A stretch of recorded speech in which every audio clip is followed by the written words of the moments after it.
Ayan po mga kapilingera, good morning. Paghahandaan lang po natin si boss ng salabat na may kalamansi. Hey, patay na yan, nag-ano ako. Tingnan natin kalamansi.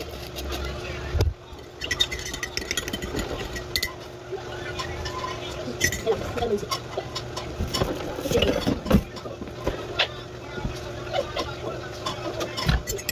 Galing ko lang po kay boss.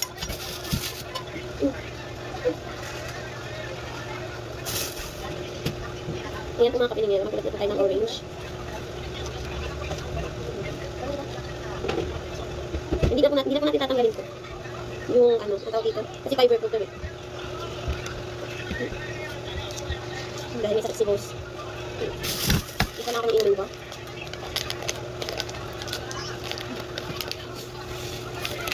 Ito para beauty and fresh. Charis. Beauty and fresh.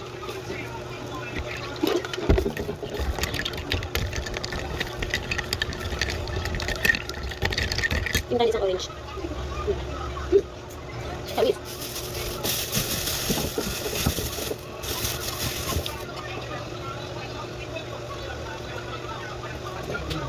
Tunggusan po tayo ng 4 na piraso ng siniguelas. Bumala tayo ng pinya. Fiber din. Ito na ang ganda.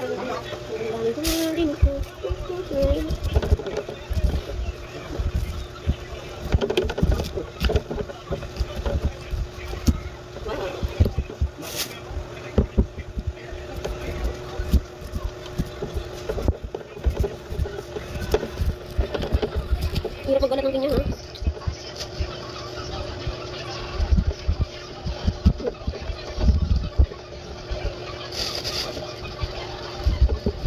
Kakaibang hiwa ng ano, pinya. Hiwa-hiwalayin muna natin siya. Hiwain muna sa gitna. Tapos, pag naiwa-hiwalayin na natin na ganito, saka ko babalatan. Para po kasi sa akin, mas nadali anak sa ganyan. Hirap kasi magbalat ng pinya. Gusto niyo pinya? Na? Gusto niyo kong pinya? Hindi lang. Akiyo?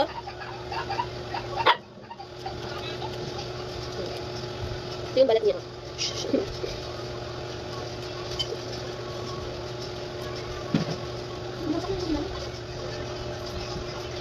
Masarap sa mga ganitong prutas.